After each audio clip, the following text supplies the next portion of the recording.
Action. Baik, assalamualaikum warahmatullahi wabarakatuh. Waalaikumsalam warahmatullahi wabarakatuh. Selamat pagi, salam sejahtera buat kita semua. Tabib pun. Ya pun. Oke, senang sekali kita kembali di kelas ini. Kali ini kita akan membahas tentang perkembangan sosial dan emosional peserta didik. Jadi, materi pertemuan ini adalah perkembangan sosial dan emosional peserta didik untuk mata kuliah perkembangan peserta didik. Nah, apa tujuan kita mempelajari ini? Ada 4 hal yang akan menjadi tujuan kita hari ini. Yang pertama adalah memahami perkembangan sosial dan emosional peserta didik. Kemudian yang kedua, menganalisis kasus nyata terkait masalah sosial dan emosional. Kemudian yang ketiga, menghubungkan kasus dengan teori perkembangan. Dan yang keempat adalah menyusun strategi pemecahan masalah sesuai konteks pendidikan. Nah, ini adalah 4 hal ini yang akan kita pelajari pada hari ini. Baik, sebelum kita lanjut Bapak Ibu, kita akan sedikit penyegaran dulu Bapak Ibu ya. Ya, biar Bapak Ibu semangat ya, karena ini masih pagi pembukaan. Kalau saya katakan selamat pagi, maka sapa paginya 3 kali. Oke? Baik, sudah siap? Siap. Selamat pagi. Pagi, pagi, pagi. Terima kasih buat tepuk tangan. Oke, baik, selanjutnya kita akan tepuk ya. Kalau saya katakan selamat pagi, maka tepuknya 1 kali. Kalau saya ucapkan selamat siang, tepuknya 2 kali. Selamat pagi. Selamat malam. Selamat malam. Selamat pagi. Selamat pagi. Selamat malam. Oke. Terima kasih. Semoga kita semangat. Seharian ini kita akan membahas tentang perkembangan peserta didik. Selanjutnya yaitu mulai dari diri sendiri ya. Ada 3 pertanyaan yang mesti dijawab. Yang pertama, silahkan tulis. Nah, gunakan alat tulisnya ya. Pertanyaan yang pertama, apa yang perlu diperhatikan seorang pendidik dalam mengembangkan karakter pada peserta didik? Silahkan tuliskan. Yang pertama, apa yang perlu diperhatikan seorang pendidik dalam mengembangkan karakter peserta didik? Ya. Silahkan dituliskan apa yang harus dilakukan, diperhatikan seorang pendidik dalam mengembangkan karakter peserta didik.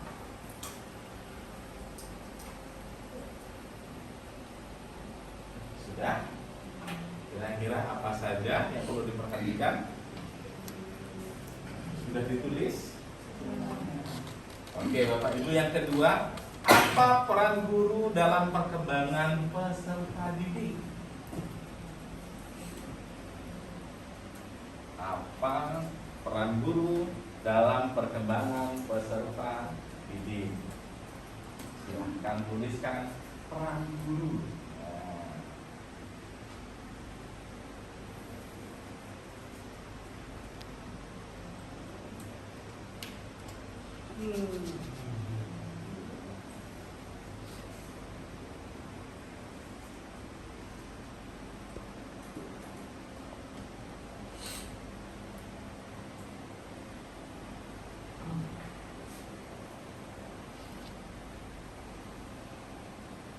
Pertanyaan ketiga, mungkin Bapak Ibu semua mempunyai pengalaman. Kira-kira apa yang pernah Bapak Ibu amati pada anak-anak yang memiliki perbedaan dalam sikap sosial dan emosional?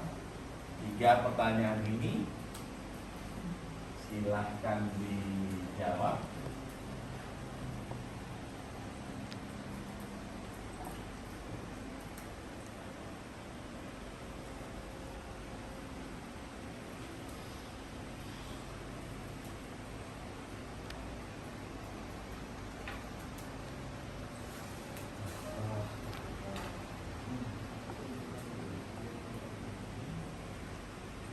kira-kira Bapak Ibu untuk pertanyaan pertama, siapa kira-kira yang bisa membantu memberikan jawaban pertanyaan pertama? Silakan Pak. Ya. Apa yang perlu diperhatikan seorang pendidik dalam mengembangkan karakter pada peserta didik? Kalau menurut saya yang pertama itu keteladanan. Yang pertama keteladanan. Guru wajib memberi teladan kepada peserta didik, teladan yang baik-baik, berkenaan disiplin dan lain-lainnya. Tanpa teladan sulit kita memberikan atau mengembangkan karakter peserta didik yang kita harapkan. Itu salah satunya. Mungkin salah yang lainnya dipersilakan ke teman-teman. Oke, baik. Terima kasih Pak atas jawabannya. Dari harus memberikan teladan ya Pak Menteri. Oke, berikutnya silahkan. Oke, silahkan Bu. Ya, apa yang perlu diperhatikan seorang pendidik dalam mengembangkan karakter? Menurut saya pertama itu guru harus mengenal siswanya dan membangun hubungan positif dengan siswa, dan kemudian guru harus bisa menjadi contoh yang baik. Harus memberi contoh yang baik, membangun sikap positif dengan siswa. Oke, baik, bagus sekali. Satu lagi mungkin sebelum pertanyaan kedua, ya silakan Bu. Ya. Harus memahami minat si siswa itu butuhnya apa, minatnya di mana. Guru harus memahami hal-hal yang potensi yang memang bisa dikembangkan dalam peserta didiknya. Minatnya harus diperhatikan ya Bu ya. Oke, baik, itu tadi pertanyaan pertama sudah dijawab oleh 3 orang. Ya, selanjutnya mungkin pertanyaan kedua. Apa peran guru dalam perkembangan peserta didik kira-kira? Apa peran guru dalam perkembangan peserta didik? Silakan, siapa yang memberikan jawabannya? Perkembangan guru dalam perkembangan peserta didik. Oh ya, silakan. Silakan Bu. Peran guru dalam perkembangan peserta didik yang pertama sebagai motivator. Jadi guru beliau harus sebagai motivator untuk siswanya mampu atau tidak dalam menerima pembelajaran tersebut. Motivator tersebut siswa tersebut mampu atau tidak untuk mengikuti pelajarannya. Kemudian sebagai fasilitator, guru juga sebagai fasilitator.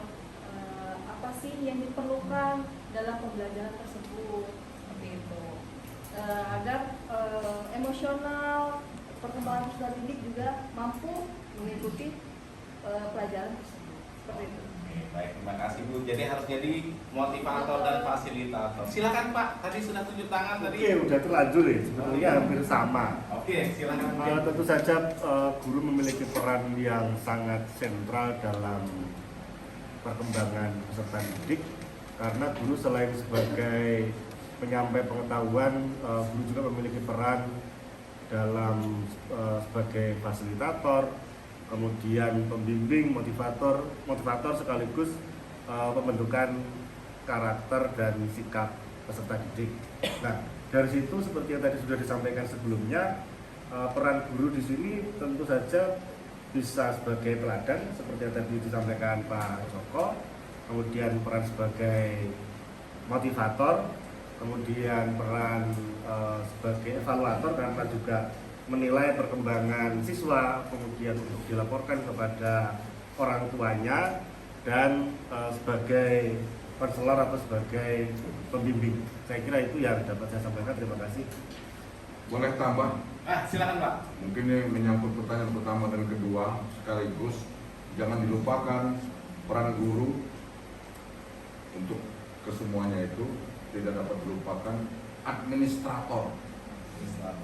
Apa-apa yang kita amati, bagaimana perkembangannya, jangan lupa minimal tercatat oleh kita ketahui, dan itulah salah satunya yang disebut dengan tugas sebagai administrator. Itu Bapak Gemuk. Ya. Oke Pak, terima kasih ya. Jadi itu tadi perannya ya, peran administrator ya. Ketiga, apa yang pernah Anda untuk menjawab pertanyaan ketiga, kira-kira apa yang pernah Anda amati pada anak-anak yang memiliki perbedaan dalam sikap sosial dan ekonomi? Silakan. Boleh, Pak. Oke, silakan Bu. Biasanya kan anak-anak yang memiliki perbedaan dalam sikap sosial dan emosional itu memiliki terlihat nyata, misalnya mereka itu cenderung mudah marah, kemudian sulit berteman, kemudian pendiam. Nah itu biasanya kan karena faktor. Nah kita sebagai calon guru harus melihat kenapa sikap-sikap itu muncul pada peserta didik. Harus melihat sikap-sikap Ya. siswanya ya Bu ya, peserta didiknya ya. Oke, kira-kira ada lagi? Ada Pak. Ya, silakan Pak. Masih. Kalau kita melihat tugas guru itu dominasi kepada fasilitas atau sama kita. Saya pikir guru itu juga orang tua, kekasih. Jadi kita kalau ada seorang murid sendirian wajar lah kalau kita menemani. Tidak salah. Jadi kalau dia sedih, kita temani, buat curhat. Dan selama ini saya begitu Pak, menemani teman-teman yang sendiri Pak. Orang yang mau Pak. Ya, Artinya, juga orang tua, selalu kasih teman ya, itulah saya pikir menjadi kolaborasi antara guru dan murid itu akan lebih baik. Terima kasih. Terima kasih Pak. Berarti guru juga harus bisa menjadi teman ya Pak ya. Teman buat peserta didiknya sehingga ya menjadi lebih akrab dan anak-anak bisa menjadi lebih terbuka seperti itu ya. Oh ya, silakan Bu. Ya. Kalau untuk yang anak-anak yang memiliki perbedaan dalam sikap sosial dan emosional, saat ini sedang tren banyak anak-anak yang memiliki perbedaan sikap sosial dan emosional itu mengaku dirinya sebagai introvert. Jadi mereka mengaku sebagai introvert, jadi mereka mengasingkan diri dari komunitasnya. Mereka tidak mau berteman, sendiri dan lain-lain. Jadi itu ya. Jadi harus memperhatikan sikapnya ya, extrovert, introvert. Oke, baik, itu tadi jawaban dari Bapak Ibu ya tentang perkembangan, kemudian apa juga yang harus dilakukan oleh guru di sekolah. Tentunya Bapak Ibu semua sudah mempunyai pengalaman dan tentunya sudah pernah melihat ya bagaimana perkembangan peserta didik di kelas Bapak Ibu masing-masing sehingga nantinya Bapak Ibu bisa mengidentifikasi bagaimana perkembangan masing-masing di kelas Bapak Ibu semuanya. Baik, itu untuk awal dari Kalau boleh saya tambah, ya silakan Pak. ini pengalaman saya nih Pak, berkenan dengan yang sering saya perhatikan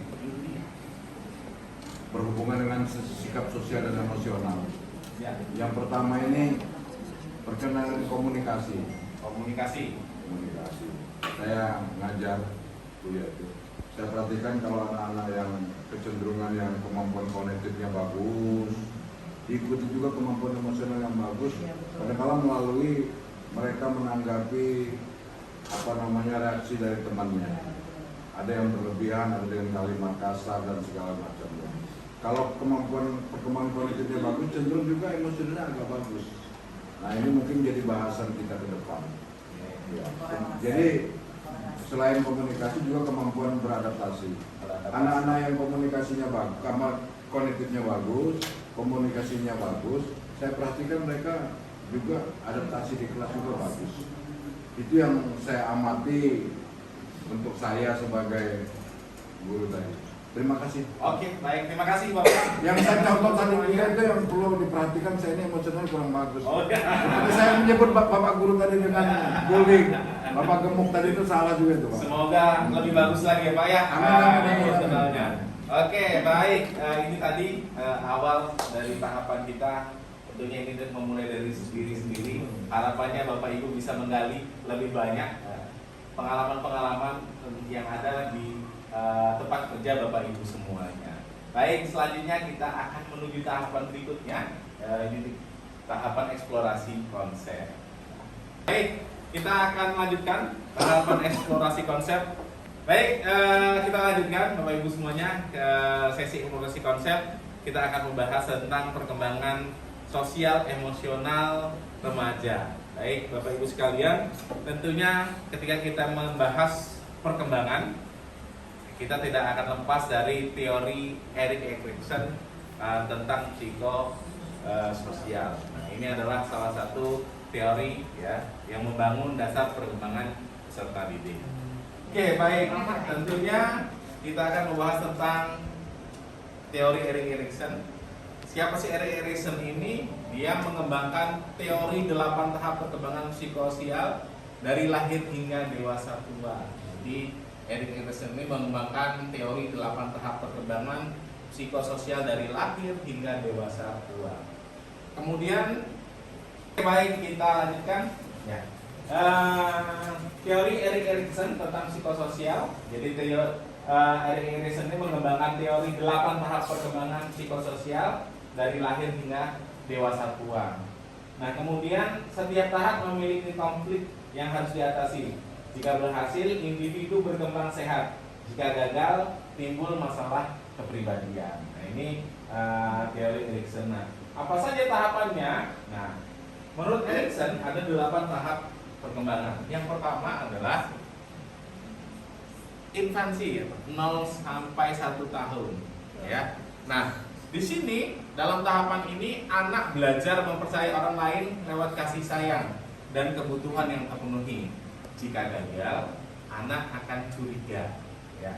Ini tahap 0 sampai 1. Kemudian nomor 2,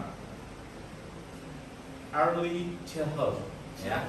2 sampai 3 tahun, ya. Nah, pada tahap perkembangan ini anak belajar mandiri.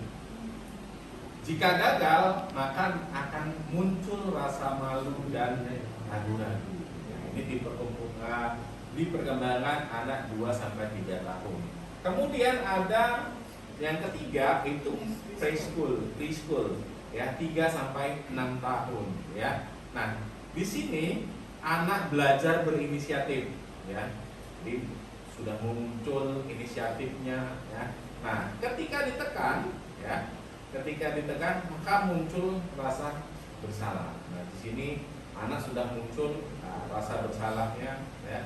Nah, kemudian school age, umur 6 sampai 12 tahun, ya, masa sekolah. Nah, maka di sini adalah anak belajar bekerja keras. Jadi belajar giat, mereka kerja keras, mengikuti semua pelajaran di sekolah. Nah, jika gagal, maka mereka akan merasa rendah diri. Makanya anak-anak sekolah itu, ya, mereka akan merasa rendah diri ketika mereka gagal. Nah, selanjutnya adalah adolescence, umur antara 12 sampai dengan 18 tahun. Nah, di mana di sini adalah remaja mencari jati diri. Jadi ya, ini tadi tahap perkembangan, tahap remaja, ya, mereka lagi mencari jati dirinya. Nah, ketika ini bahayanya, ketika gagal memahami dirinya, mencari jati dirinya, maka akan terjadi kebingungan identitas. Ya, makanya di umur 12 sampai 18 ini sangat riskan sekali, ya, ketika dia di pencarian identitas. Kalau tidak sampai menemukan identitasnya, ya nanti ada kebingungan identitas. Nah, berikutnya adalah young adult, itu antara 18 sampai 25 tahun, ya. 18 sampai 25 tahun. Nah, di sini membangun hubungan intim, ya. Dia akan membangun hubungan intim, ya. Nah, kemudian, ketika gagal, dia merasa terisolasi. Jadi umur inilah, ya, saat-saatnya, ya, manusia atau anak itu membangun hubungan intimnya. Nah, kemudian ada adulthood, ya, itu umur 26 sampai 40 tahun. Nah, maka di sini produktif dan berkontribusi. Nah, jika gagal biasanya akan merasa stagnan, ya, akan berhenti, mandek, ya, akan merasa, ya, hidupnya tidak berarti, seperti itu. Ini masih 20 sampai 40 tahun. Yang terakhir old age, 41 tahun ke atas, ya. Jadi kalau sudah 41 tahun ke atas, ya, itu sudah refleksi hidup, ya, sudah menyadari, ya, sudah lebih dewasa lagi, ya. Apa jika gagal, terkadang merasa putus asa. Nah, ini di umur 41 tahun ke atas. Nah, ini adalah 8 tahap perkembangan. Nah, berikutnya adalah teori Vygotsky, ya, di sosial kultural.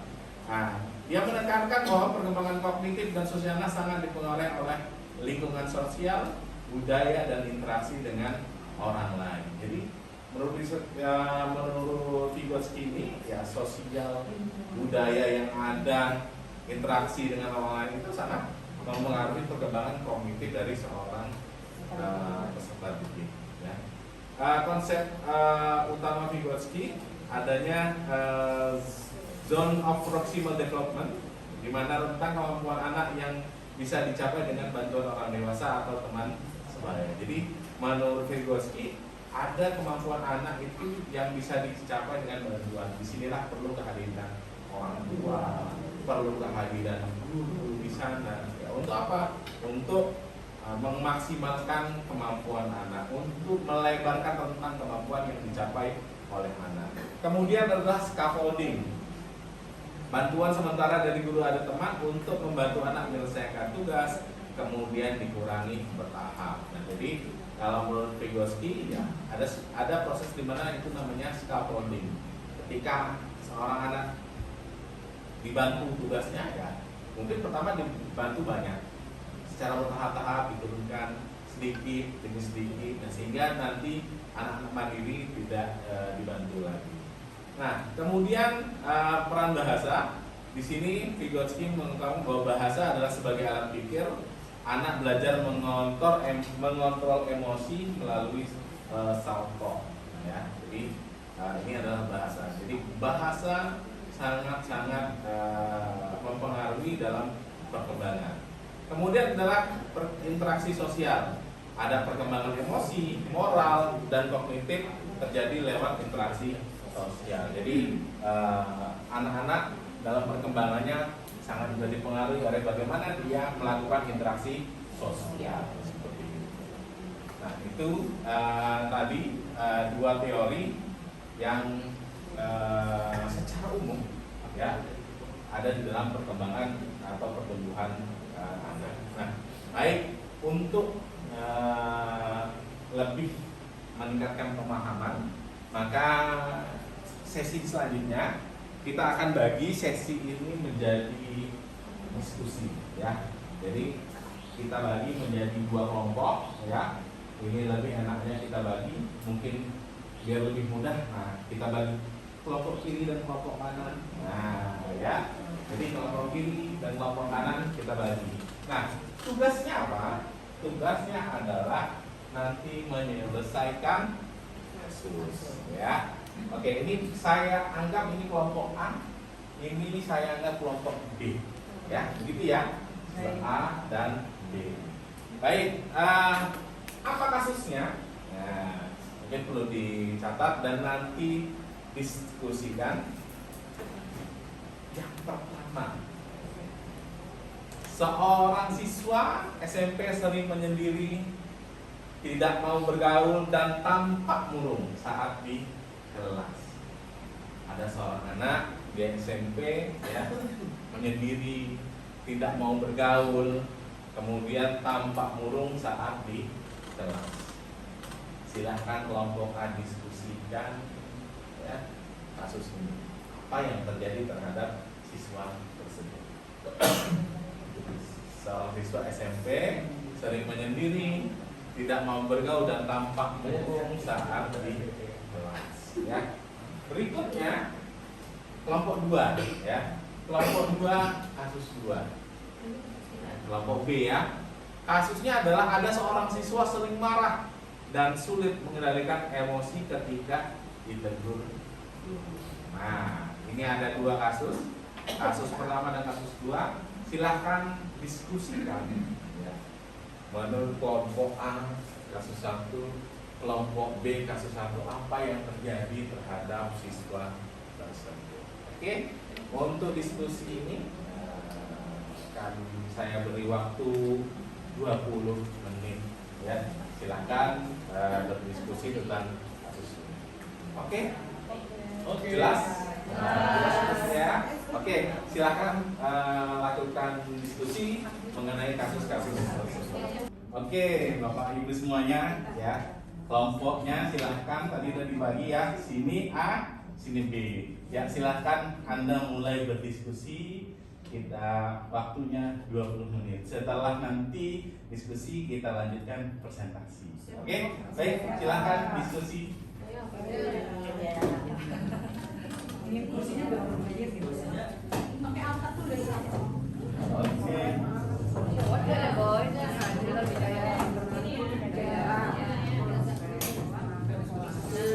Nah, ini biar enak kayak gitu tuh dari sana.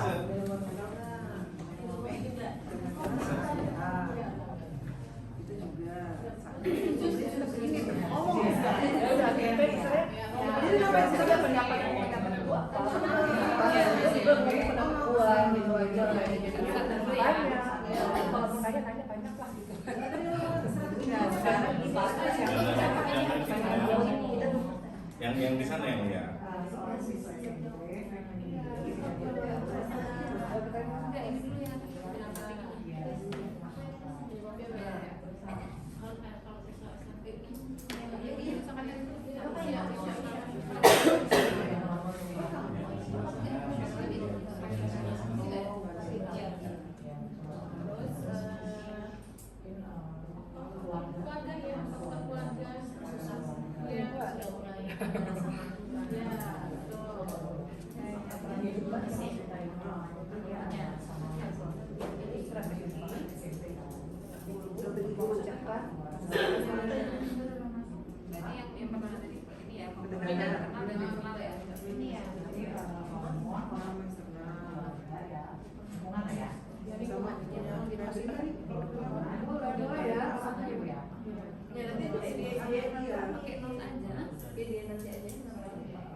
Kiri punya lu mbak, kesini mbak. Jadi punya lu juga.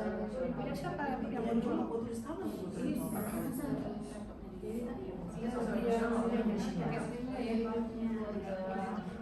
Tapi biasanya HP itu malam. Ini punya gua ya boy. Bisa atau menit? Kita bikin pertanyaan.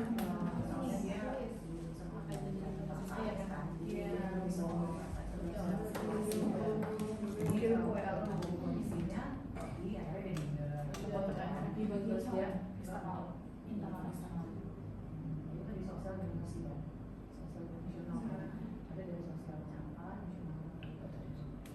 Sosial itu dari luar ya.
Karena dia sedang pencarian jati diri, jadi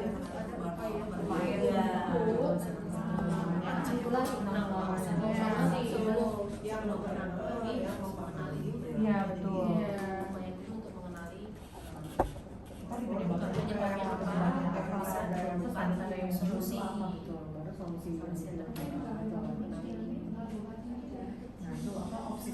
Melakukan pendekatan, memberikan perhatian ke sini. itu, kemudian menciptakan suatu kegiatan yang berkolaborasi sehingga siswa itu ya mau tidak mau dia kan aktif di kelas itu gitu. Ya, jadi dia menciptakan interaksi sosial dari kecil dulu.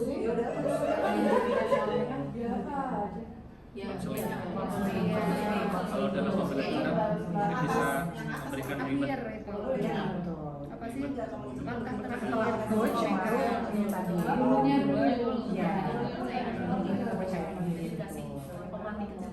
ya tapi kalau seandainya semua itu berhasil baru nanti Terus tidak menutup kemungkinan juga mengajak teman yang lain untuk berempati. Oh, betul. Jadi mengajak dia berinteraksi sedikit. jadi biar dia tidak merasa terasingkan ya jadi biar lingkungannya juga apa ya bekerja sama lah ya bekerja sama komunikasi. Betul. Baru terakhir kalau tidak berhasil juga, baru diarahkan ke Tidak lanjutnya ya. ya. Jadi harus ada upaya dari guru itu juga dari lingkungan buat Dia merasa diterima di dalam satu komunitas. Berikan kesempatan sama validasi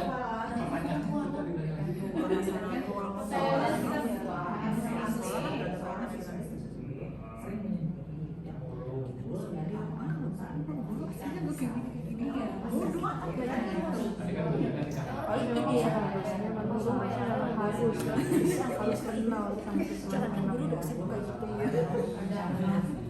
Kecuali kalau dosen yang entah sampah kalau kan berjalan sendirinya gitu. Maksudnya kalau ini kan teorinya. Teorinya kan udah iya, mungkin secara nggak sadar kita begini anak ini begini kita bisa lah ngadepin itu, tapi mungkin kita nggak tahu itu dari siapa gitu kan.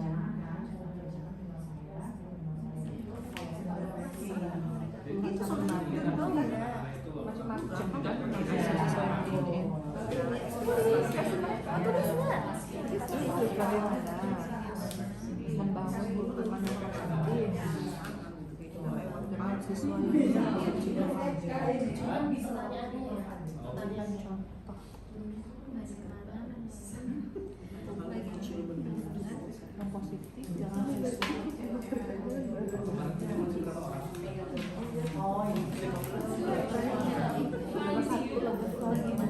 hubungan yang positif dengan anak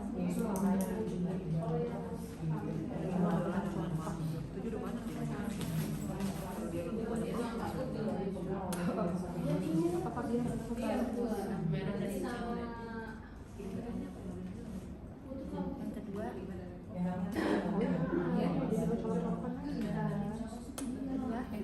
apa ya baliknya apa ya apa yang harus dilakukan. Bawa udah itu tuh juga boleh tuh nah itu boleh bagaimana peran guru dan orang tua karena memang nggak bisa guru aja orang tua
perkebunan ya.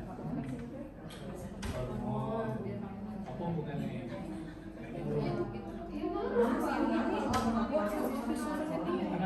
Kenapa murung?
Secara fisik ya.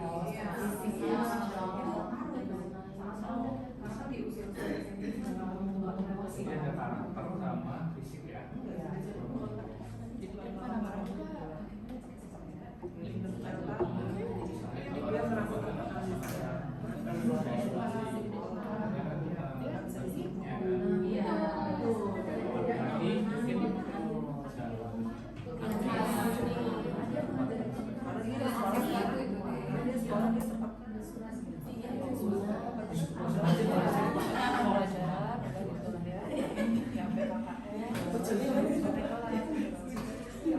Betul.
Di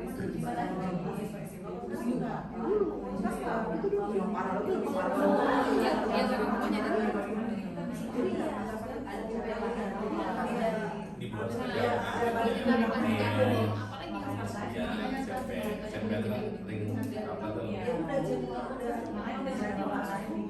Kalau nggak dibuat alternatif, kalau kemudian kegiatan apa, kan balik terakhirnya nanti ini rencana kegiatan yang penting strategi nanti alternatifnya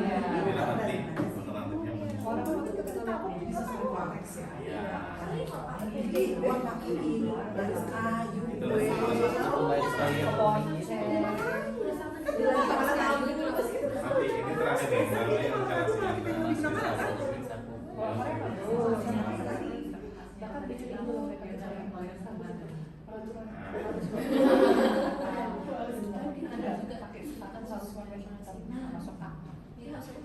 terus dua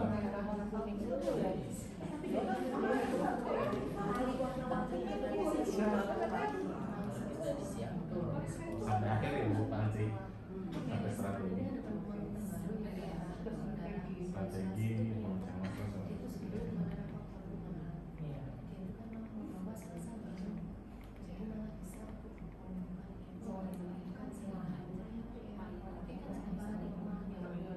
baca di sini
Nggak sebulan sih anak-anak sekarang.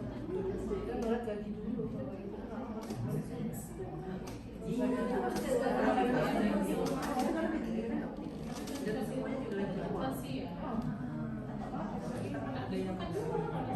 Gampang merintis.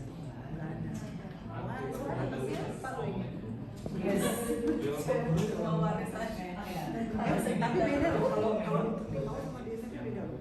Kalau misalnya dia mengalami kan biasanya anak orang tuh ya kami demo itu perlu preparasi apa kaitannya dengan mental. Misalnya ada yang satu dikasih stiker dia nggak dikasih tuh. Alasannya kenapa dia nggak dikasih stiker? Karena itu berpengaruh terhadap mental dia.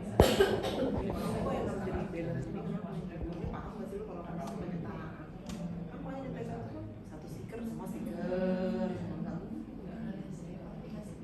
Harus semua. Yang lombanya semua tuh di TK. Iya, kemarin pas juga dikasih. Iya, dikasih play.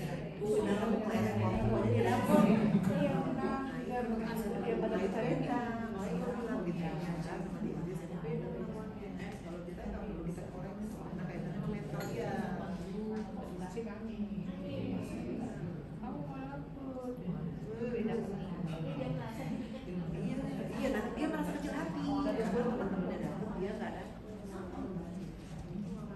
Ada 20 menit belum, Mas?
Beda pada aku.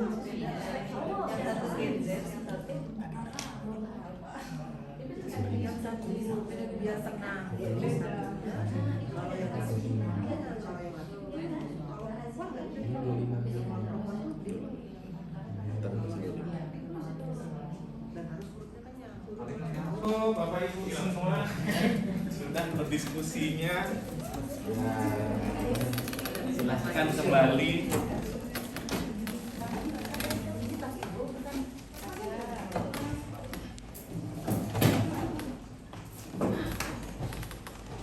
Oke, baik. Tadi sudah didiskusikan tentang berbagai, ada dua kasus ya, dua kasus utama yang Bapak Ibu diskusikan. Nah, tadi kelompok A sudah diskusi, kelompok B juga sudah diskusi. Nah, sekarang saatnya kita ke sesi berikutnya. Kalau tadi Bapak Ibu di ruang kolaborasi, ya, Bapak Ibu berdiskusi. Nah, sekarang kita saatnya di demonstrasikan tekstual. Silakan Bapak Ibu mempresentasikan hasil diskusinya. Silahkan tunjuk salah satu perwakilan untuk mempresentasikan apa yang didiskusikan. Silahkan satu aja Bu. Jadi salah satu perwakilannya silahkan tunjuk satu-satu untuk mempresentasikan. Yang satu dari presenter ya, tim lain, kelompok lain itu nanti yang bertanya atau menambahkan ya. Oke, mau mulai kelompok mana dulu? Dua dulu apa satu dulu? Satu dulu. Oke, silakan kelompok satu, kelompok A, siapa yang ditunjuk menjadi penyampai?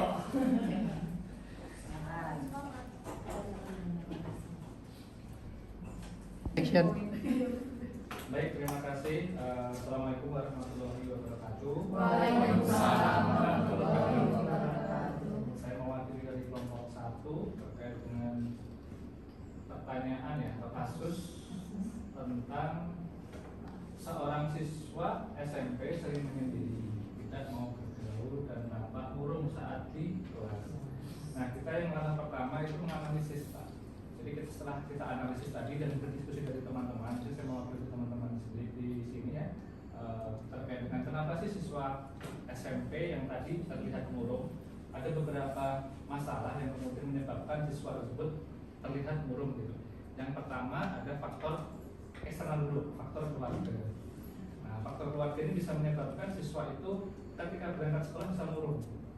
Dikarenakan ada kalau permasalahan rumah tangga ya, entah itu permasalahan dengan orang tuanya, permasalahan dengan adik kakaknya, atau permasalahan ekonomi dan sebagainya yang berurusan dengan keluarga, kemudian terbawa sampai ke sekolah. Jadi membuat siswa itu terlihat kurang nyaman ketika bersekolah ataupun tampak murung gitu ya. Tentunya hal yang negatif itu membuat siswa itu tampak murung. Yang pertama adalah faktor keluarga. Yang kedua adalah faktor lingkungan, Pak.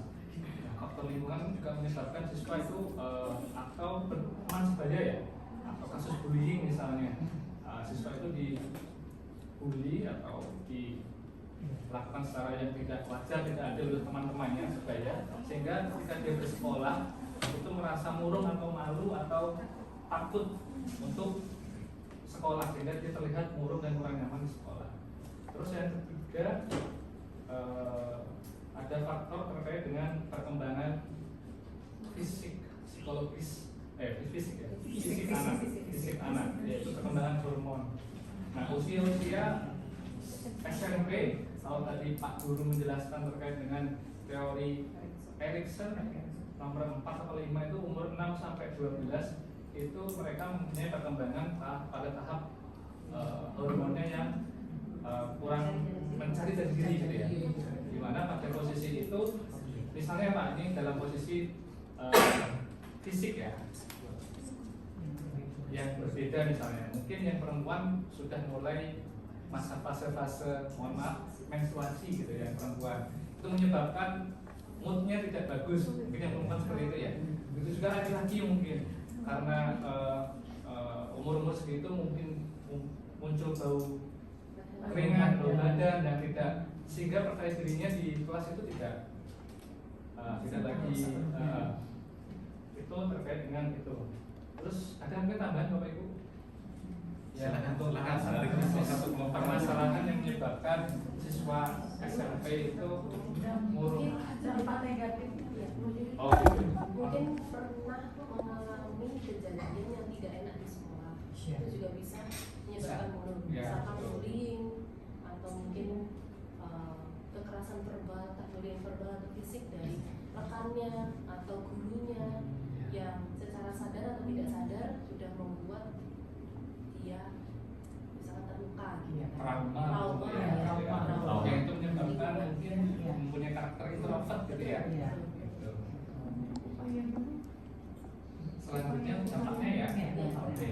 Nah, dari setelah kita analisis mempunyai dampak Pak. Jadi anak-anaknya siswa punya karakter murung, terus kemudian tidak nyaman di kelas, itu mempunyai dampak.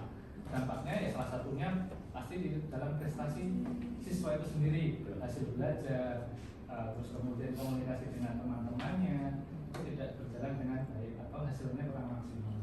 Nah, sehingga ada tindak lanjutnya dalam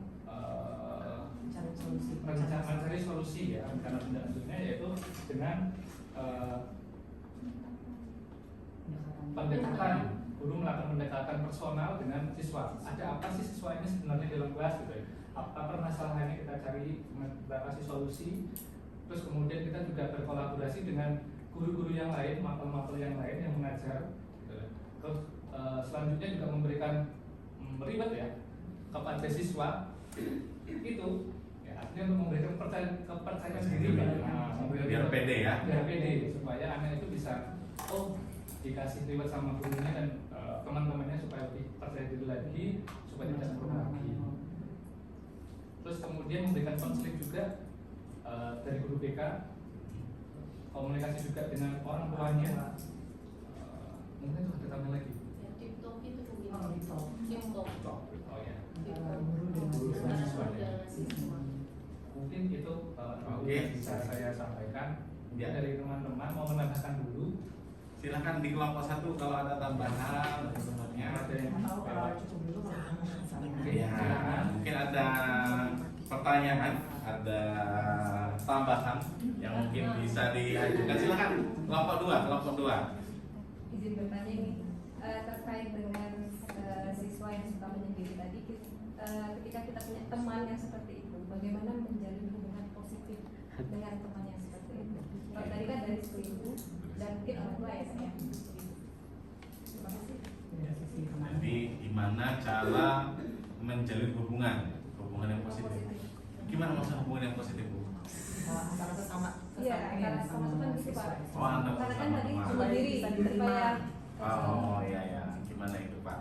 Jadi kelompok 2 ada pertanyaan bagaimana membangun hubungan yang positif ya, bisa diterima, tidak jadi tadi pendiam, tidak jadi introvert seperti itu.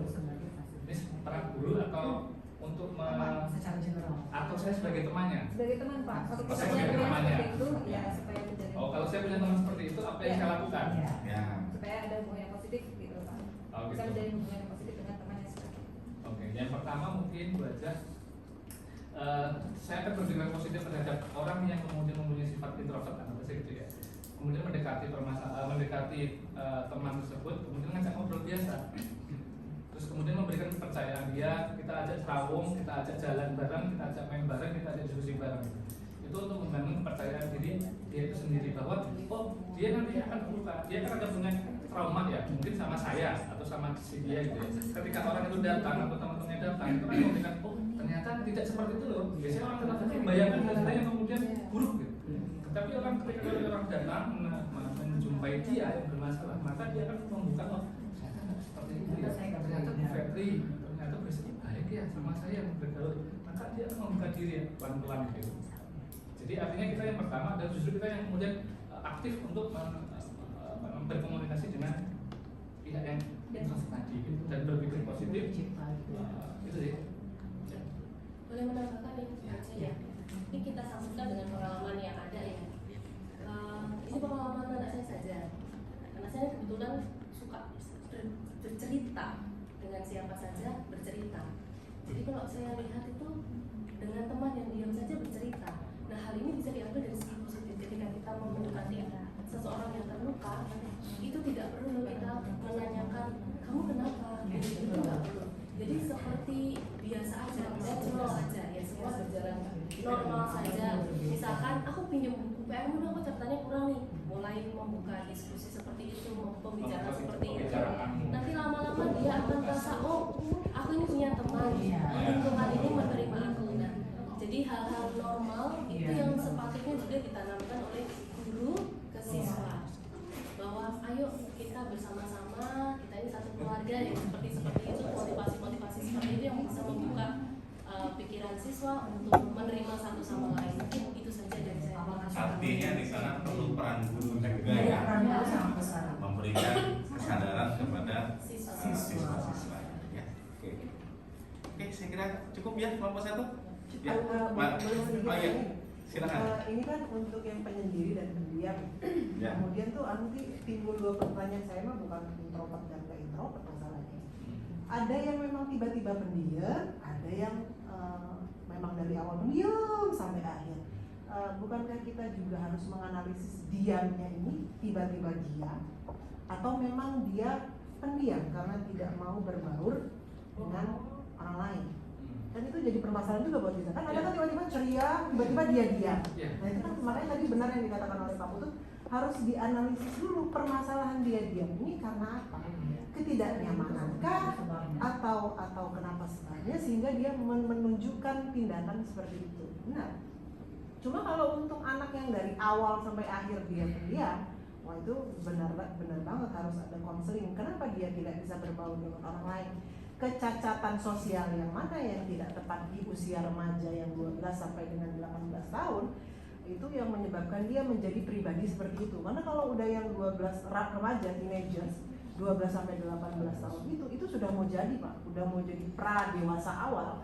Jadi harusnya dia bisa berbaur dengan sepantasnya atau seyogyanya, seumumnya usia segitu harus siap dengan sosial yang ada. Harus siap, nggak bisa gitu, saya introvert, saya nanti begini, nggak bisa. Itu masalah yang harus dicari dikulik oleh kita. Sebabnya kenapa?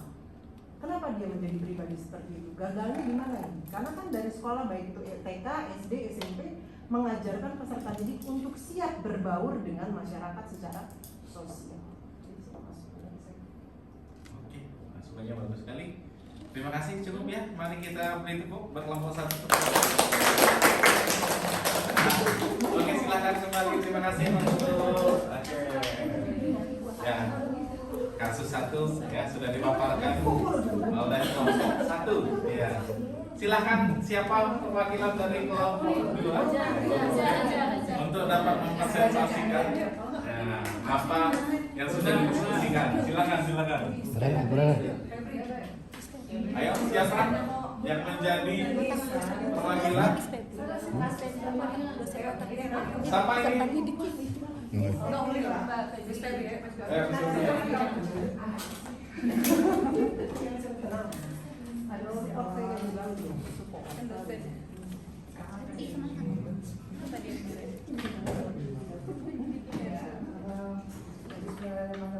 Assalamualaikum warahmatullahi wabarakatuh. Saya perwakilan dari kelompok B ingin mencoba menjawab hasil diskusi kami tentang kasus yang kedua, yaitu seorang siswa yang sering marah dan sulit mengendalikan emosi ketika ditegur guru. Nah, tadi kita sudah diskusi dan menelaah dari dua teori yang disampaikan oleh Bapak Nurdin, itu dari teorinya Erikson. Itu mungkin siswa ini sedang dalam fase mencari identitas, ya, karena dia dari sedang mencari identitas diri, sehingga dia sering memunculkan perilaku emosional, atau mungkin dia juga sedang cari perhatian, itu ingin diperhatikan oleh gurunya. Nah, ketika dia dalam masa itu, ketika dia ditegur sedang berbuat salah, mungkin dia merasa harga dirinya itu sedang diserang, dia merasa tidak dihargai. Nah, kalau dari segi teori Vygotsky, kami menyimpulkan adanya interaksi sosial lingkungan. Entah mungkin di lingkungan keluarganya itu memang sering ucapannya kasar-kasar, dari orang tuanya mungkin sering bentak-bentakan, sehingga dia juga memang pembawaannya jadi kasar, atau mungkin dengan teman-temannya, lingkungannya yang memang kasar. Dan di sini juga kalau menurut teorinya Vygotsky ini ada dari peran bahasa. Nah, bahasa sehari-hari yang dia terima di lingkungan keluarga, di lingkungan rumahnya, di lingkungan temannya itu ya bahasa-bahasa yang kasar gitu ya, sehingga memang dia terbiasa bicaranya dengan marah, kasar, seperti itu ya. Jadi memang dia jadi terpengaruh karena memang lingkungan lingkungan keluarga, lingkungan pertemanan itu mempengaruhi perkembangan sosial dan perkembangan emosional anak, seperti itu. Iya, ada yang mau ditambahkan? Saya boleh nambahin ya Pak. Mungkin Jadi kalau kita melihat dari kasus yang kedua, seorang siswa sering marah dan sulit mengendalikan emosi ketika ditegur. Saya rasa kasusnya hampir sama dari secara dilihat dari eksternal dan internal. Kalau faktor internal itu kan kita lihat hormonal anak usia pra remaja itu kan sangat berpengaruh terhadap hormonalnya. Kemudian bisa juga karena dia stres sehingga mempengaruhi emosinya, dia tidak bisa mengendalikan emosi. Kemudian bisa juga dari faktor internal, pola asuh. Nggak bisa dibohongi bahwa pola asuh orang tua itu mempengaruhi bagaimana anak bersikap sosial. Baik itu kecerdasan emosionalnya baik atau tidak, itu dipengaruhi oleh bagaimana pola asuh orang tua di rumah. Apalagi di usia 12 sampai dengan 18 tahun. Ketika masa-masa itu adalah masa paling rentan ketika anak remaja sedang mencari jati diri. Ketika pelampiasan jati diri itu tidak sesuai dengan tempatnya, maka dia akan menunjukkan benteng dengan cara marah, tersinggung, atau tidak peduli atau tidak memperdulikan orang lain, mengacukan dunia. Itulah benteng pertahanan anak-anak pra remaja ketika dia tidak menerima dengan sosialnya. Karena masa hormonal tadi dan juga stres itu mempengaruhi sikap dan perilaku mereka dalam proses pembelajaran, proses keseharian mereka baik di sekolah maupun di rumah. Kemudian bisa juga lingkungan sekolah yang tidak mendukung. Kan tidak selamanya anak itu dari hari Senin sampai dengan hari Jumat marah-marah terus, kan nggak mungkin Pak. Jadi ada kalanya dia marah, tidak suka dengan apa yang aksi dan reaksi lah, apa yang dilakukan oleh teman-temannya atau dilakukan oleh gurunya yang tidak dia sukai atau menyinggung perasaannya, sehingga dia membangun pertahanan dengan cara menjawab pertanyaan itu dengan marah. Nah, bagaimana sikap guru supaya menghadapi anak-anak yang kalau ditanya itu marah? Sebaiknya kita sebagai guru itu tidak bisa langsung kita menasehati Pak, nggak masuk itu kalau kita langsung menasehati. Tapi benar tadi yang disampaikan oleh Bu Febri bahwa dari teori Vygotsky yang melalui pendekatan bahasa, kadang pakai bahasa yang baik dan bahasa mendengarkan. Karena kita sebagai calon guru itu sebagai pendengar, mendengarkan peserta didik kita itu jauh lebih baik dibandingkan dia yang mendengarkan kita. Karena kita perlu tahu untuk mengembangkan kemampuan kognitif itu kan kita juga perlu afektifnya, bagaimana mengembangkan keterampilan afektifnya kan juga kita perlu. Jadi tidak hanya pengembangan kognitifnya saja tapi afektifnya. Nah, untuk mendapatkan afektifnya itu melalui pendekatan bahasa adalah salah satu cara paling tepat untuk melunakkan anak-anak yang temperamen lah ya, agak marah ketika disinggung hal-hal yang sebenarnya sederhana. Kemudian bisa juga marah itu juga bisa juga gangguan mental Pak. Kadang-kadang guru itu nggak tahu bahwa oh anak ini ADH nih, oh anak ini autis gitu. Karena kan kami juga mengalami tidak memperoleh ilmu menghadapi anak-anak yang punya gangguan mental seperti itu. Kita melihatnya oh dia terlalu aktif, dia terlalu ini, padahal sebenarnya anak itu ADH. Nah itu yang kadang-kadang kami juga menyadari sebagai guru bahwa kami punya kekurangan dalam hal itu. Kemudian perlu komunikasi dengan orang tua, apa yang menyebabkan anak ini suka timbul perilaku seperti itu. Apakah bawaan dari rumah, atau teman-teman pergaulan di rumahnya, atau karena efek dari pergaulan di sekolah. Itu aja sih Mas tambahan dari saya. Kalau ada rekan yang lain ingin menambahkan, silakan kelompok 2, kelompok B. Ya, kalau yang mau ditambahkan Bu Febri. Iya. Jadi kalau menurut saya juga ya Pak ya, sebagai guru, kalau ada anak yang suka marah terus dia ngomongnya kasar, nah kita guru itu harus sabar, jangan bisa juga marah. Kita juga marah kita juga ikut marah, kamu nggak boleh gini, dia kayaknya malah melawan. Jadi memang kita ini harus sabar dan kita nggak usah membeda-bedakan dia, tetap kita pakai bahasa yang lembut, kita kasih contoh. Iya, sabar. Pokoknya kita bahasanya yang lembut, yang tenang. Terus kalau misalnya ada kegiatan di sekolah ya kita nggak bisa membeda-bedakan dia gitu loh. Tetap disuruh ikut partisipasi, misalnya suruh presentasi dan dia juga ditunjuk gitu. Yang pokoknya kita juga nggak bisa marah juga ke dia. Pokoknya kita harus dengan lembut gitu loh. Kalau batu ketemu batu kan pecah gitu ya, nggak bisa gitu. Marah ketemu batu. Masalah ya. Makanya biasanya kan kalau ada anak itu malah dipanggil, terus dimarahin, dihukum gitu. Nah kayaknya kalau saya rasa sih caranya agak kurang tepat ya, karena nanti dia malah makin melawan gitu ya. Kalau bisa kita jadi teman dia, malah dia nanti jadi sayang gitu sama gurunya gitu, nggak jadi jadi friend ya sama gurunya. Pasti. Kalau menurut saya ya. Ada tambahan lagi teman-teman? Tambahan sedikit untuk seorang guru itu harus ada pendekatan emosional terhadap muridnya. Jadi ketika siswa itu masalah, ya kita sebagai pendengar tadi. Jadi jangan kita menilai satu istilah nakal. Oh ternyata namanya nakal, tapi nakalnya mereka itu diam mereka apa luapan emosi mereka itu ada sebabnya. Jadi untuk itu pendekatan emosional itu perlu berbasis konsep. Oke, baik, terima kasih Bu. Kemudian sepertinya belum ada tanggapan ini dari kelompok 1 ini. Apa tanggapan atau pertanyaan dari kelompok 1 terhadap apa yang sudah dipaparkan oleh kelompok 2? Silahkan kami beri kesempatan kepada kelompok 1. Iya, Bu. Satu pertanyaan dulu. Boleh Satu dulu.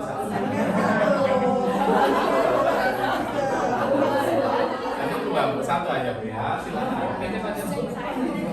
Sama-sama Bu. Bu, silakan Bu Aurora. Baik, terima kasih. Pertanyaan saya mungkin agak sedikit ini ya. Jadi di sini saya ingin bertanya, ketika ada kasusnya begini. Saya punya anak saya sekolah di SMP gitu ya.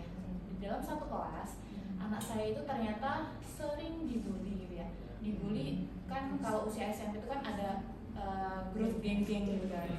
Nah, ketika anak itu sering dibully, kemudian pasti terjadi ya kayak murung, kemudian akibat tadi yang sudah dijelaskan. Nah, itu bagaimana solusinya? Terus sikap orang tuanya harus seperti apa? Kan kalau kita tahu anak itu kan nanti dari kelas 1 sampai kelas 3 bakal di sekolah itu bertemu dengan anak yang sudah sering membuli seperti itu.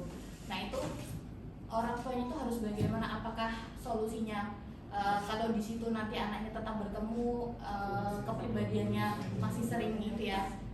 Nah, apakah harus pindah? Nah, seperti itu. Ya. Izin jawab ya. Ini kan kaitannya dengan bully ya. Bagaimana anak itu bisa mempertahankan diri dari sikap bully, mengingat dia 3 tahun dia akan sekolah. Tadi Bu Laura bertanya bagaimana orang tua. Nah, kalau saya jadi orang tua, saya akan mempersiapkan anak saya di rumah untuk bagaimana menghadapi sikap bully. Bully itu biasanya tidak langsung besar perlakuannya. Bully itu ada tingkatannya, dari paling rendah cuma ngata-ngatain, kemudian mengintimidasi, kemudian akhirnya pada tindakan kekerasan, gitu pada level itu. Nah, sebagai orang tua harusnya dari anak usia dini itu sudah ada pelajaran atau edukasi kepada orang tua untuk mempersiapkan anaknya untuk menghadapi bully-bully yang paling rendah. Untuk menghindari pelecehan seksual pun ada. Apa yang boleh dipegang, disentuh oleh orang lain, mana yang tidak boleh disentuh orang lain, itu sudah diajarkan dari anak usia dini, dari TK, dan itu mulainya dari rumah. Kalau rumah tidak memberikan fondasi, bukan jadi cepu ya, bukan anak pengadu ya maksudnya. Tapi ketika dia dilakukan tindakan yang tidak menyenangkan, bully kan maksudnya perilaku yang tidak menyenangkan yang dilakukan orang lain kepada kita kan gitu. Nah, kita harus mengajarkan anak kita untuk berani mengatakan bahwa apa yang kamu lakukan itu tidak baik dan itu melukai saya. Tapi kalau dia sudah melakukan kekerasan fisik, ada juga yang ada orang tua yang lebih anarkis, dilawan dong, kalau dipukul balik, ada yang gitu kan ya. Nah, itu bisa tepat, bisa kurang tepat. Tapi kalau menurut saya sebaiknya kalau dia sudah cenderung pada kekerasan, itu adalah lapornya ke guru. Nah, tindakan guru adalah memilah kenapa anak itu melakukan bully terhadap anak ini. Biasanya gini, pembuli itu intens kok, dia hanya melakukan pada orang yang sama dan rata-rata pada anak yang lemah. Nah gitu, untuk menghindarinya adalah yang memperkuat si yang dibully itu supaya dia punya pertahanan diri. Dan itu adalah kerjasama antara guru dan orang tua. Gak bisa cuma satu nyalahin guru, oh ini silakan guru BK dia nggak bakal berulang. Oh iya, makan di dalam kelas, makan. Oh nanti di gang, tunggu ya di gang. Karena belum selesai. Nah itu permasalahan yang belum selesai itu harus bisa diselesaikan oleh guru dan orang tua. caranya adalah memberikan pertahanan kepada anak yang suka dibully untuk melakukan perlawanan. Biasanya kalau sudah dilawan, oh udah nggak bisa lagi, biasanya berhenti yang membuli. Itu cukup, Bu Rora. Ada lagi mau nambahin? Iya, kalau saya benar ya, setuju sama Ibu Yulia, dan yang penting itu guru itu nggak boleh memihak gitu ya, harus netral, harus sayang semua sama anak-anaknya, nggak boleh beda-bedain. Misalnya dia dibully atau berantem, coba panggil dulu anaknya, kenapa anak ini nggak boleh begini-begini. Kalau memang nggak bisa diselesaikan sama antar anak ini, panggil orang tuanya, dudukin bareng, ini kenapa, nah ibu tolong begini, ibu tolong begini gitu, supaya nggak terjadi lagi kasus yang sama gitu. Kenapa kok berantem, kenapa kok dikatakan, kenapa begini, nggak boleh anak begini gitu. Tapi pertamanya ke anak-anaknya dulu. Ibu nggak mau anak-anak ibu berantem, kalian kan satu kelas, harus rukun-rukun, harus baik-baik ya, nggak boleh saling bully, nggak boleh saling berantem gitu. Jadi memang intinya itu guru dan orang tua, gitu kan? Karena nggak bisa hanya mengandalkan guru saja ya. Ada peran orang tua itu dalam perkembangan anak itu yang penting banget, gitu ya, penting banget. Dan kedekatan antara orang tua dan anak juga penting ya. Karena pasti anak itu suka memberi temannya, ada apa gitu loh. Itu harus dikasih tahu juga dalam orang tuanya, biar apa? Biar bisa dinasihatin gimana supaya dia nggak bisa ngebully lagi gitu. Gitu sih. Kalau ada tambahan lagi? Cukup? Oke, terima kasih Ibu Febri. Mari beri tepuk tangan. Silakan. Tadi sudah ada pemaparan hasil diskusi, kemudian ada tanya jawab dari kelompok pembahas, kemudian dari penyaji juga menanggapi apa yang ditanyakan. Nah, tentunya sudah banyak hasil-hasil diskusi yang dipahami bersama.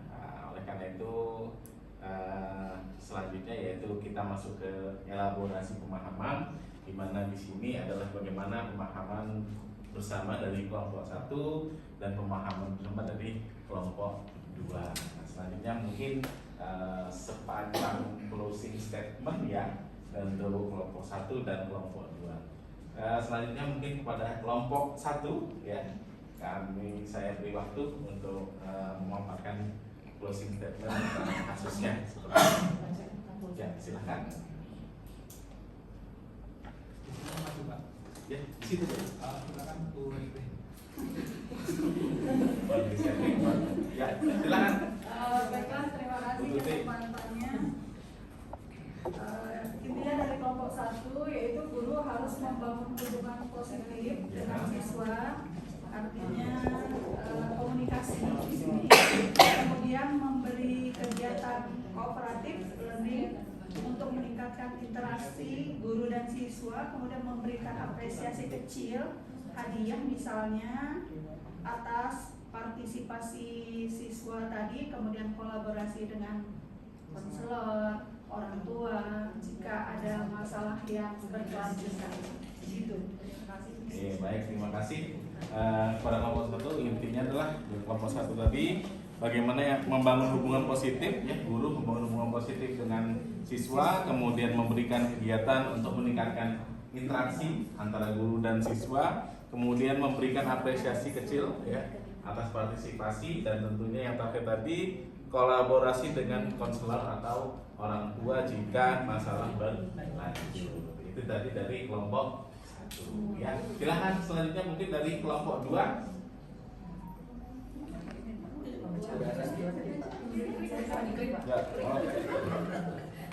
Ya, silakan dari kelompok 2. Baik, dari kami kelompok 2, konklusinya itu yang pertama, guru menegur dengan tenang, kemudian tidak memojokkan siswa di depan umum. Setelah itu, guru mengajarkan teknik self-regulation atau tarik nafas, kemudian menuliskan perasaannya. Setelah itu, menyediakan aktivitas positif untuk menyalurkan energi dan memberikan role model dan kesempatan untuk refleksi. Oke, baik. Itu saja, Bu. Ya, oke, baik. Tadi intinya gimana dari kelompok 2 tadi guru menegur ya, Guru menegur dengan tenang, tidak memojokkan siswa di depan umum ya Bu. Kalau nanti dipojokkan malu mungkin ya Bu ya nanti sehingga anak menjadi minder. Kemudian mengajarkan teknik self regulation ya, di mana apa tadi, tarik nafas, buang nafas, tarik nafas. Jangan lupa buang nafas tuh, nanti meninggal nanti. Ya, kemudian menyediakan aktivitas ya yang positif tentunya ya biar habis energinya ya dia. Kalau nggak dihabiskan nanti ya masih banyak, tentunya masih perlu menghabiskan energinya. Kemudian memberikan role model dan kesempatan untuk refleksi. Tentunya ini adalah hal-hal yang bisa dilakukan oleh Bapak Ibu ya terhadap siswa-siswinya nanti ketika di sekolah mungkin mengalami permasalahan-permasalahan terkait dengan perkembangan usia anak. Nah, selanjutnya sebagai tugas Bapak Ibu silahkan ya menyusun strategi pemecahan masalah. Menyusun strategi pemecahan masalah sesuai dengan konteks pendidikan. Ya, jadi silakan susun strategi pemecahan masalah sesuai dengan konteks pendidikan.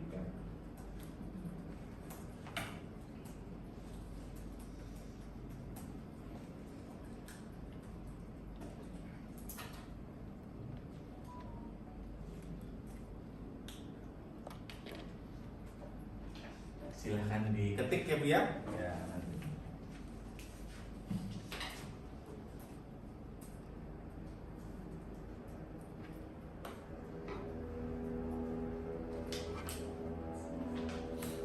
Ya, Mas.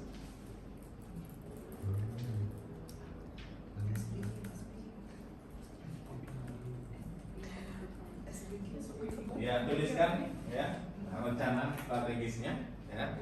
Rencana strategis kaitannya dengan pemecahan masalah sesuai dengan konteks pendidikan. Silahkan ketikkan apa saja rencana-rencana ya, berdasarkan teori, berdasarkan hasil diskusi yang kita paparkan tadi. Silahkan Bapak Ibu.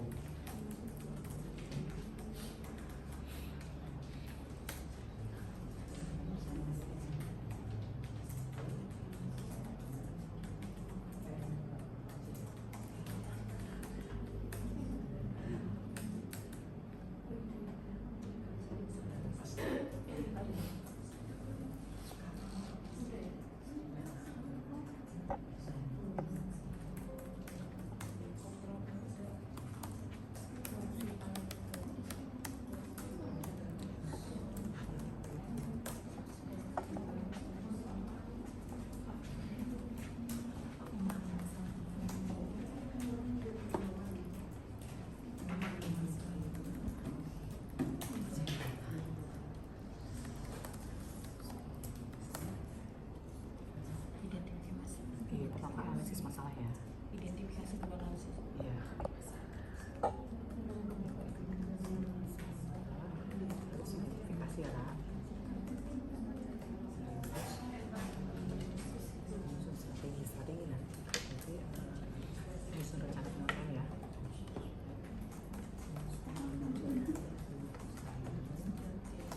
Sesuai dengan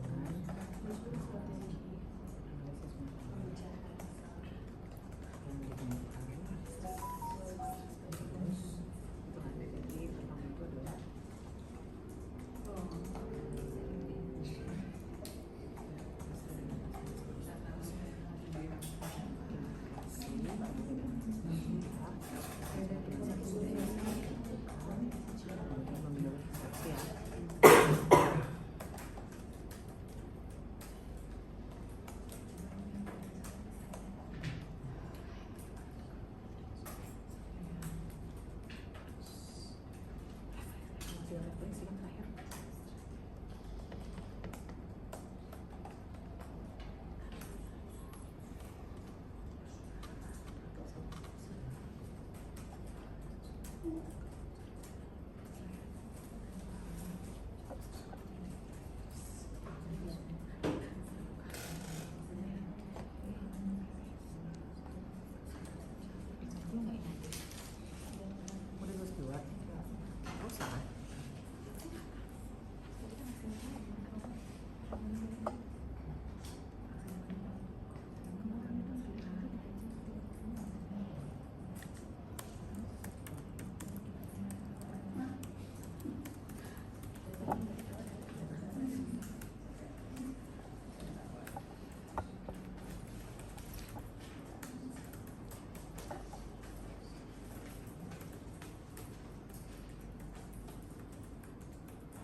Tentunya Bapak Ibu sudah banyak mempelajari hal-hal terkait dengan perkembangan anak dari teori Vygotsky, kemudian teori Erikson, ya. Jadi mungkin banyak sekali apa yang sudah didapatkan hari ini. Oleh karena itu silahkan tuliskan ya, pengalaman belajar apa yang Anda dapatkan hari ini. Tuliskan apa pengalaman belajar yang didapatkan hari ini. Silahkan dituliskan apa pengalaman belajar atau ilmu apa yang didapatkan hari ini.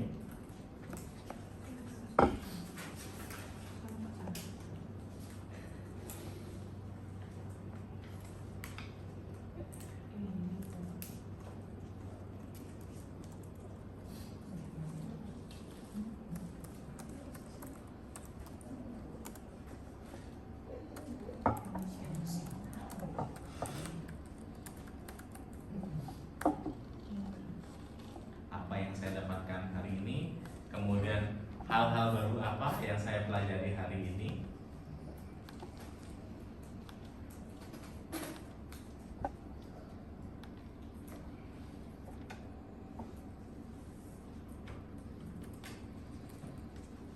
Dan jika saya menjadi guru, apa yang akan dilakukan?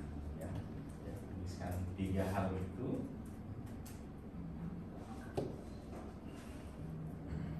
Apa saya pelajari hari ini? Apa hal-hal baru yang didapatkan hari ini? Dan kemudian kalau ketika menjadi guru, apa yang dapat Anda lakukan?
Sudah Bapak dan Ibu?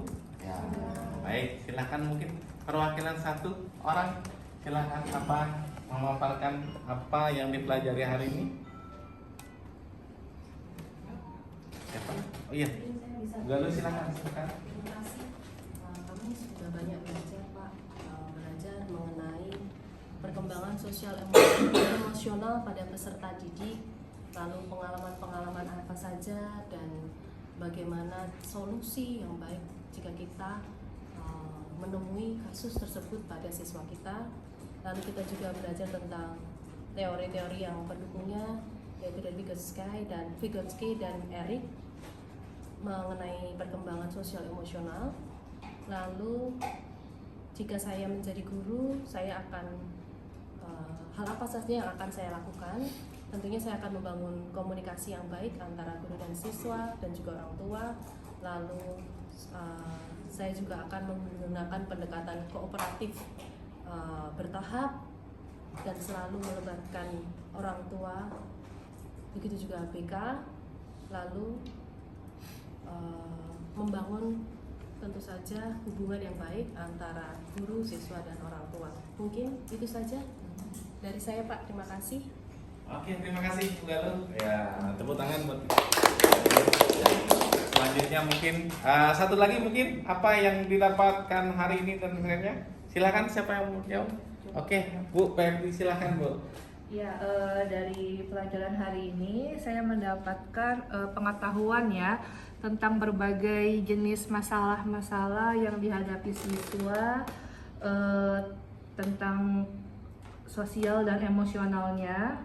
Ada yang pendiam, ada yang emosian, ada yang aktif, ada yang pemalu dan sebagainya. Dan teori-teori yang berkaitan dengan pemecahan masalah-masalah tersebut.